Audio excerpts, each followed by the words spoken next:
Olá, pessoal, tudo bem com vocês? Eu estou sendo aqui falando e eu venho trazer para vocês uma coisa interessante, pelo menos eu acho muito interessante, que é um novo bloco que vamos estudar, né?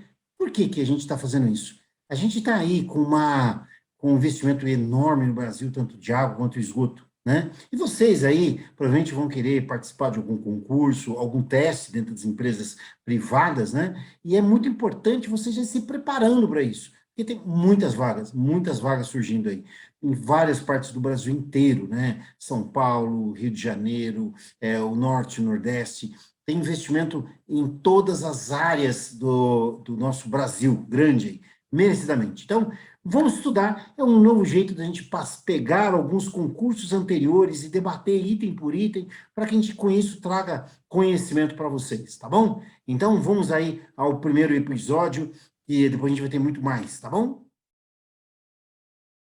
Então, vamos falar aqui do concurso que ocorreu em 2018 na Sabesp para o agente de saneamento ambiental, né? E a gente vai falar cada item e vai dar uma explicada para ele, para que vocês vão já estudando, né? Então, e aí, vamos estudar? Primeira pergunta que foi feita nesse concurso foi, né, para especificamente da área que envolve o saneamento, tá? Tem outras questões de português, matemática, mas a gente vai se ater e dar ênfase a essa questão aqui do saneamento, tá bom? Se vocês quiserem falar de outros itens, coloca aí embaixo, citem, que aí nos estimula para a gente falar de outros itens, tá bom? Vamos lá. Na primeira questão sobre saneamento, ele coloca lá, o cloro residual é o responsável pela eliminação de bactérias e outros micro-organismos que podem estar presentes na água. E, segundo o Ministério da Saúde, a água própria para consumo deve conter uma concentração mínima de cloro residual. Para analisar o cloro na água a ser distribuída à população, é utilizado. Ou seja, você leu isso aí, agora tem de entender o que tá querendo, né? Ele está afirmando que o cloro é responsável pela eliminação de bactérias e micro-organismos, ele está dizendo que o Ministério da Saúde está dizendo que para que a água seja considerada própria para o consumo humano, ele deve ter uma concentração mínima de cloro, não fala quanto é, mas fala que tem de ter, né? E aí, qual é a pergunta? Qual é a pergunta? É isso que a gente tem que saber. Para analisar esse cloro, que é obrigatório, segundo o Ministério da Saúde, o que equipamento, o que é utilizado para fazer a análise? É isso que ele quer saber. Quais são as opções que é dada nessa questão, né? Então, vamos lá. Aí, a primeira pergunta que eu faço para vocês, para já a gente entendendo e aproveitando esse momento de conhecimento, de troca de conhecimento, de onde vem essa exigência, né? Mas a resposta já está dada no próprio questionamento, o Ministério da Saúde, né? Porém, em alguma questão desse concurso de um outro, pode ser mais específico, tá? Que norma ou portaria que diz isso, né? Então, só para a gente relembrar aqui, essa exigência de cloração, ela é dada pela portaria de conservação do município, alterada pela portaria 888 de 2021, tá bom? Mas é só um adendo, aproveitando para a gente ir aprendendo, tá? Ele coloca lá as questões Becker, fotômetro, colorímetro, pHmetro e capela, né? Então, vamos falar aqui. Primeiro, Becker é isso aí, né? Esses frascos de tamanhos pequenos, médios e grandes, para pegar um volume de alguma coisa, de água, de esgoto, de um produto químico, tá bom? Então, é isso, Becker é isso. Então, eu não faço análise nenhuma com ela. Tá? Apenas um detalhe aqui que é importante, que pode aparecer em outras questões, é o seguinte, o Becker, ele não é um equipamento de medição de volume, apesar de, esse grandão aqui onde o mouse está, ele falando que é de 2.000 ml, ou 2 litros, e tem uma marcação aqui, essas marcações não são precisas, né? São apenas uma ordem de grandeza. Olha, pega aí um litro de amostra. É mais ou menos 1 litro. Então, você vai pegar aqui em torno dessa marca aqui, tem 1 litro aproximadamente. Mas não é um equipamento de medição, tá bom? Então, aproveitando para a gente falar um pouco disso. Aí, a outra questão, ele fala capela. Oxe, mas o que é capela, professor? Será que é isso aqui? Né? Não, gente, o capela que se falando aqui não é esse tipo de capela para a gente fazer a oração. Não é isso, tá? Então, a capela que está sendo falado é essa capela que está sendo mostrada aqui nessa fotografia, tá? Quem já visitou um laboratório, quem deu uma estudada, tal, é isso. É um equipamento, um instrumento onde a gente vai colocar, por exemplo, vai trabalhar com ácido que solte, libere, né, fumos, por o ácido clorídrico, eles libera fumos brancos, você trabalha dentro dessa capela. Então, você vai colocar lá, vai fazer a manipulação, tem um botãozinho que vai ligar e vai ter um exaustor puxando esse gás para a atmosfera. Com a concentração, a quantidade é baixa, quando vai na atmosfera, isso dissipa e não vai fazer mal a ninguém. Se a concentração é grande, por exemplo, uma empresa, existe também capelas industriais, esse gás, né, que tem muito ácido ou qualquer outro tipo de produtos tóxicos, ele é lavado primeiro. Mas no caso de laboratório, não há problema. Então, capela é isso. Então, não é. Então, não faço nenhuma... Eu não uso a capela para fazer análise. Eu posso fazer uma análise dentro dela, né? Colocando as mãos aí dentro desse espaço, né? E faço análise dentro se tiver algum problema com ácido, isso que eu comentei, tá? Mas a capela não serve para fazer análise de cloro residual, tá? Tudo bem? Tudo entendido aí? Se não entendeu, escreve aí embaixo, a gente depois reforça esses conceitos, tá bom? Aí a outra opção que ele está dando, pHmetro, né? pHmetro, gente, é esse equipamento que está mostrando na foto. Existem outros modelos, tal. Esse equipamento é um equipamento bonito, né? Vocês veem, né? É um equipamento da Hanna. E quem tiver interesse, preciso comprar um equipamento para o meu laboratório, né? Se vocês pesquisarem aí na Hanna e colocar hashtag EcoClasses, vão ter um desconto especial aí com eles, tá bom? Um descontinho um pouco maior aí, para que vocês possam adquirir o equipamento da Hanna. Além de belo, bonito, ele é muito preciso, tudo bem? Vamos lá. Então, o pHmetro, ele serve para medir a concentração hidrogeniônica, conhecido como pH, tudo bem? Só lembrando aqui a escala de pH, né? Você tem de 0 a 14, onde o 7 é neutro, tudo que é abaixo de 7 até o 0 é ácido, e tudo que é acima de 7 para até o 14 é básico, tá bom? Então, pHmetro é para dizer pH e não cloro, tudo bem? Vamos lá. Nós temos aqui o colorímetro. Opa, olha que legal. O colorímetro aí, está mostrando um colorímetro mais simples, um colorímetro de bolso, ou pocket, né, que você põe no bolso lá e vai fazer a análise fora. E olha o que está escrito já na capinha dele, total chlorine, ou seja, ele serve para fazer análise de cloro, né? E a mesma coisa, você pode comprar na Hanna, e se vocês quiserem, pode dar o hashtag EcoClass, vai ter um descontinho para vocês, um desconto a mais, né? Um preço muito interessante. Então, eu posso usar o colorímetro, que está aqui mostrado na fotografia, para fazer análise de cloro. E aí, tem uma outra opção que são os fotômetros. Fotômetros, um deles está aqui, é esse mostrado na fotografia. O fotômetro, ele é mais preciso que o colorímetro. O colorímetro a gente vai fazer por comparação de cor. O fotômetro, ele vai passar um feixe de luz que é baseado na lei de Lambert-Beer, né? E essa feixe de luz que tem um comprimento de onda, cada composto absorve em determinado comprimento de onda, ele vai passar, nesse caso, até 287 nanômetros, né? Vai passar lá e ele vai te dar análise de vários compostos e também serve para fazer cloro, tá? Então, nós temos aí duas possibilidades, né? E aí o gabarito fala que é a B, mas na realidade nós também podemos utilizar o colorímetro. Então, a resposta aí, nesse caso, seria a B e a C, tá? Se fosse uma prova agora atual, poderia até entrar com recurso, se você tivesse respondido a C, por exemplo, e ele tivesse dado errado, você pode entrar com recurso, tá bom? Mas, quando fizer isso, seja educado, argumente bem, coloque um bom questionamento, bem escrito, tal, com educação, e aí a equipe que fez a prova vai analisar e, certeza, se você tiver razão, vai ser feita a correção, vai ser eliminada a questão, ou considerar a sua também correta, bom? Então, vocês podem fazer, nesse caso, se fosse uma prova atual, poderia entrar em recurso, tá bom? Vamos lá, mais uma questão. Olha lá, a quantidade de líquido que passa por uma tubulação ou uma torneira é conhecido como vazão. Opa, é uma afirmação que ele está dizendo assim. E é comumente medida em, aí ele deu algumas possibilidades aqui. E ele foi bonzinho, que ele colocou ainda as unidades e colocou entre parênteses o que significa. Então, o M elevado a 3 e uma barra EH é metro cúbico por hora, tá? Então, aquela barra é o por, né? E a primeira letra ali é o que você está medindo. Esse aqui é um L maiúsculo, de litro. Um litro por o H, hora. Isso está definido, isso está no sistema internacional, tá? O L maiúsculo, com a barra, que é por min, minutos, tá? E a última opção é litro por segundo. Oh, mas o que isso tem a ver? Pô, não sei ainda, vamos terminar de ler aqui. O termo vazão é a medida de água utilizada em residência, a quantidade de fluidos. Ah, tá, então ele quer saber a definição do que é vazão. Então, você leu tudo lá, sei que ele tem um monte de unidades aí, para talvez para confundir as pessoas, né? Ou para esclarecer, talvez. E aí, o termo vazão é a.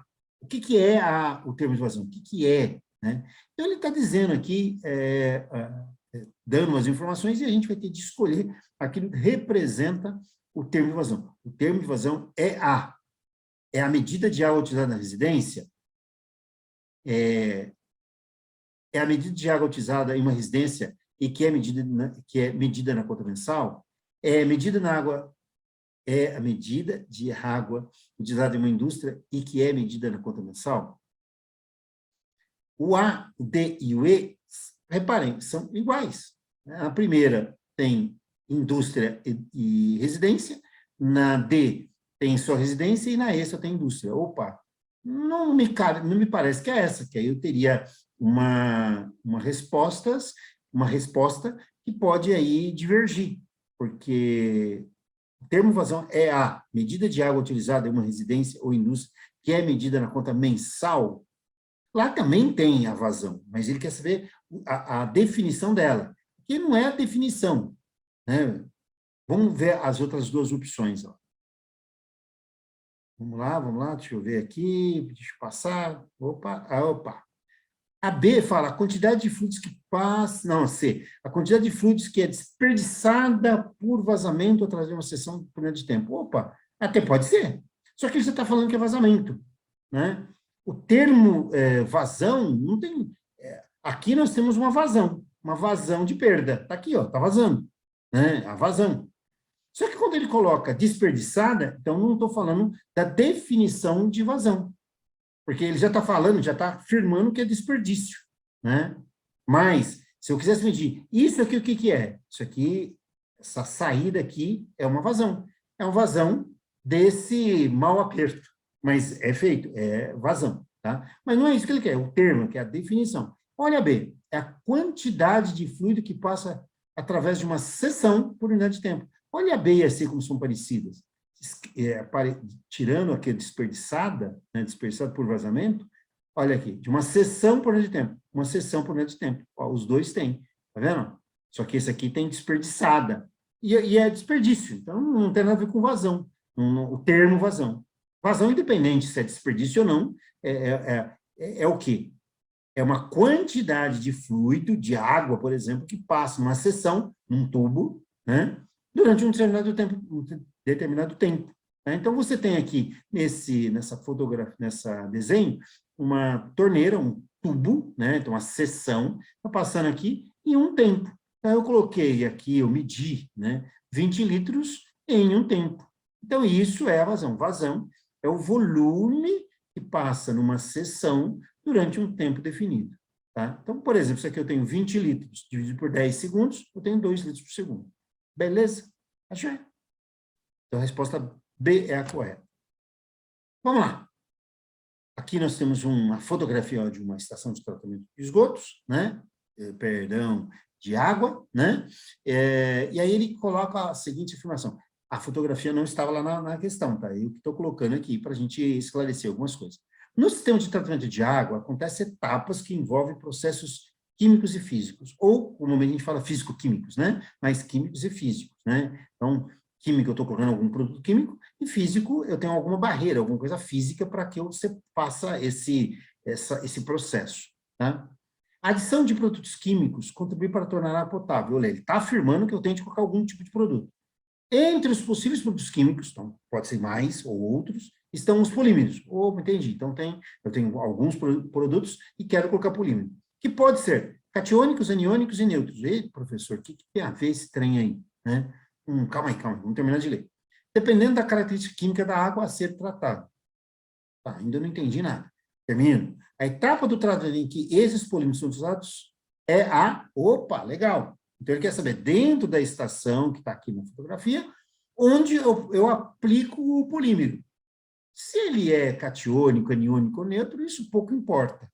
tá? Não é o que ele não está perguntando isso, o que é cationicidade. Ele está perguntando aonde eu aplico esse polímero, que pode ser um desses três tipos aí, né? Então, tem uma unidade, eu quero fazer o que é, né? Então, uma estação, quando ele fala uma água se torna potável, é tirar os poluentes dele. Aqui você tem uma ETA já antiga, né?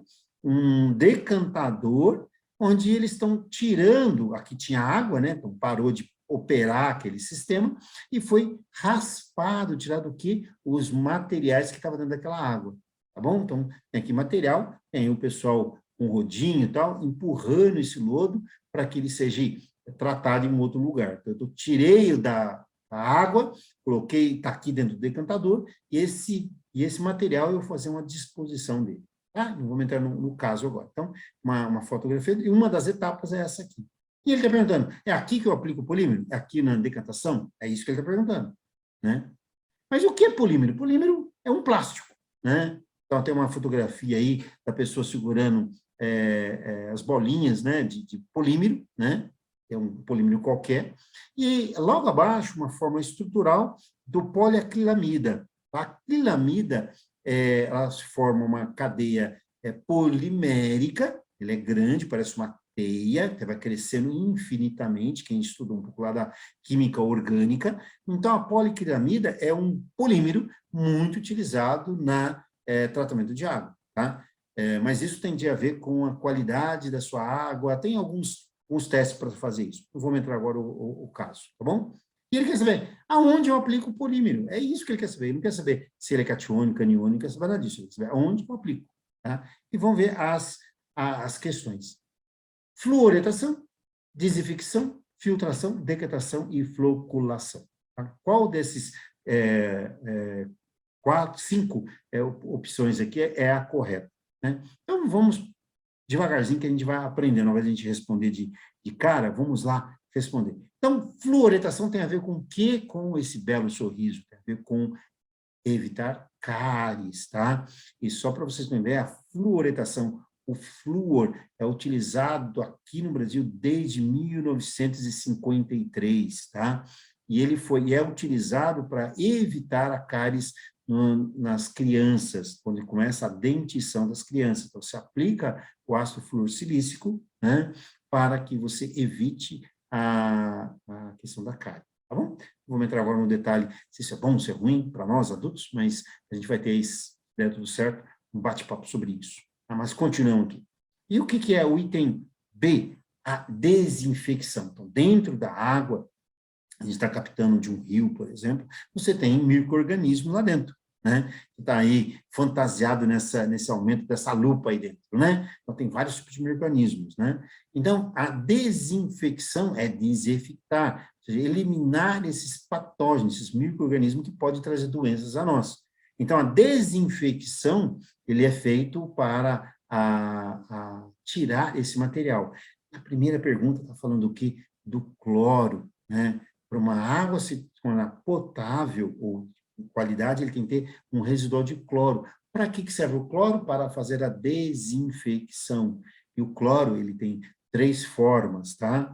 Ele tem o hipoclorito de sódio, que ele é forma líquida. Nós temos o cloro gás, né? Então, ou seja, o gasoso, e você tem aí o cloro, que é alguns métodos, que é na forma de pastilhas, sólido, tá bom? São três tipos. O mais comum, mais comumente, é o hipoclorito de sódio na forma líquida, para fazer o que? A desinfecção. Tudo bem? Vamos lá. Aí ele fala, outra opção é a filtração, mas filtração já está dizendo, acho que todo mundo tem uma noção, é um filtro, né? Aqui é um exemplo de um corte de um filtro qualquer, né? Onde lá dentro você tem algumas camadas de alguns compostos para segurar matéria física, sólidos, né? Para isso serve o filtro. Aqui, tem um outro recorte mostrando do lado direito aqui um filtro da escala de uma estação convencional, onde a água entra aqui por cima, ele passa por uma camada de areia, pedregulho, e vai sair a água filtrada após o filtro. Então, a água filtrada passou por um filtro, uma barreira física. Tá? E nessa imagem ampliada. Aqui nós temos um pequeno recorte, um pedacinho de um decantador. Mostramos uma foto aqui do pessoal lá dentro puxando o rodinho, né? É um decantador, né? Você tem o sólido lá no fundo e você vai tirar. Aí a pergunta que eles estão fazendo é, eu vou colocar o polímero aonde? Na filtração, na decantação? Opa, mas tem mais uma, tem a floculação, né? Vamos lá, vamos tentar aqui. O filtro é para tirar matérias que ficarem em suspensão, matérias sólidas, tá? É físico aqui, processo físico que está falando no enunciado. O decantador também é físico, ele vai fazer separação de fases, né? E a gente vai explicar agora com a letra E. E aí tem um desenho, uma foto aqui de um 3 Becquerels, né, para mostrar isso. Então, o primeiro Becker seria a água bruta que chegou na estação, você está homogeneizando ela com uma agitação forte, nesse caso aqui tem uma aleta lá no meio, um jar test, onde faz a agitação desse material, e você coloca produtos químicos. Nesse caso aqui, nessa teste, foi colocado polímero. Para quê? Para que a gente pegue a poliacrilamida e faça mistura com as partículas que vêm junto com a água, né? Partículas, às vezes, muito pequenas. O que vai acontecer com o polímero? O polímero tem uma cadeia ramificada, parece uma rede, ela vai pegar e agregar esses pequenos flocos, pequenos sólidos que estão dentro da água bruta. Então, vai formar, no segundo Becker aqui, esses flocos um pouco maior. E aí, quando você para a agitação, que representa o quê? O decantador. O decantador, ele é parado. Você coloca lá dentro, ele fica 2 horas lá dentro. 2 horas e pouquinho, depende do projeto. Né? E vai acontecer o quê? A separação de fases. Então, vai acontecer o que está no terceiro aqui. A parte sólida vai lá para o fundo e a parte líquida vai ficar lá em cima. Tá? Então, aí a pergunta é onde eu coloco? Por eliminação, o A não é, por fluoretação, porque estou falando dos dentes, desinfecção para matar. Então, poderia ser um desses 3, C, D e E. Tá? A filtração é para tirar o pouco sólido que não ficou aonde? Na decantação. Só lembrando, a gente precisa lembrar o fluxo de uma estação de tratamento, tá? Então, aqui é pergunta, você já pressupõe que você dá uma estudada. A gente vai falar depois em outros vídeos aqui, talvez falar um pouquinho dessas etapas, tá? Mas aqui está resolvendo questões, ou seja, você já estudou isso, né? A gente só está relembrando aqui dentro. Tudo bem? Então, aonde eu aplico? Na filtração não é, porque é um processo físico para tirar pequenas partículas, tá? Não pode ser uma quantidade grande como está aqui. Onde você tira muita coisa assim, com uma solução que é só deixar parada, como se fosse no terceiro Becker aqui, é no decantador. Então, vai acontecer, o sólido vai lá para o fundo. Então, o que sobra aqui em cima, um pouquinho que vai sobrar, o filtro vai se tirar. Então, aonde eu utilizo o polímero? Na floculação. É lá que eu coloco o polímero sobre agitação, e aí ele vai agitar e vai começar a formar esses flóculos. Tudo bem? Vamos lá, vamos mais uma aqui. Espero que esteja todo mundo entendendo aí. O ácido fluorsilícico, ou ácido hexafluorsilícico, H2SiF6, o H é de hidrogênio, o Si de silício, o F de flúor. Então, tem 6 átomos de flúor aqui dentro. Tá? É um composto químico que é utilizado no tratamento da água para o consumo humano e que tem vital importância para a saúde humana, atuando na. Então, para que eu uso o ácido fluorsilícico? Né?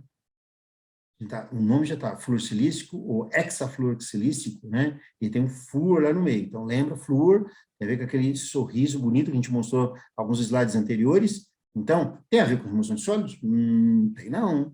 Remoção de sólidos eu vou remover ou na decantação ou na filtração, ou eles se complementam, né?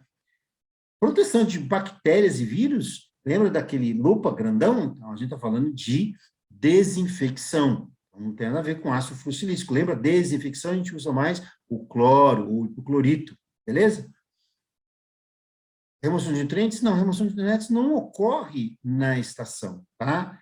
Então, a resposta correta é proteção das cáries. Tá vendo que uma pergunta que foi anteriormente, isso é a mesma prova, tá? A mesma prova, Sabesp, e a gente está só detalhando um pouquinho, para que a gente já comece a estudar um pouquinho essas questões, né? Então, vamos lá.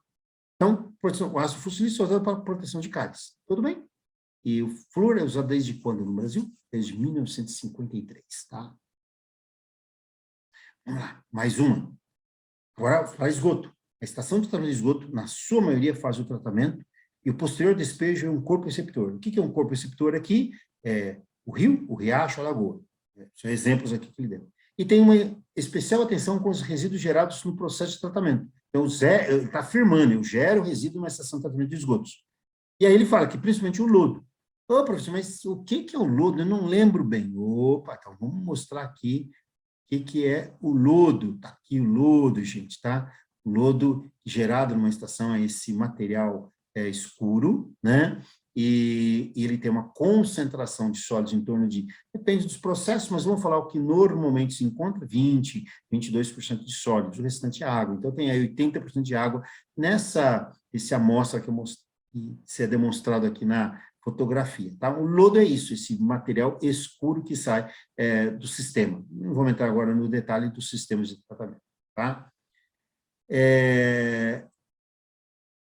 E aí ele está dizendo que apesar de ser constituído por uma matéria orgânica, então ele está falando que o lodo ele tem matéria orgânica, na maior parte dele, o lodo representa risco ao meio ambiente. Opa, então representa risco ao meio ambiente. Esse mal destinado pode contaminar solos ou outras áreas se for arrastado por água de chuva. Ou seja, não pode deixar em qualquer lugar porque ele pode contaminar, isso que ele está dizendo. Né? Primeira coisa, o que é meio ambiente? Né?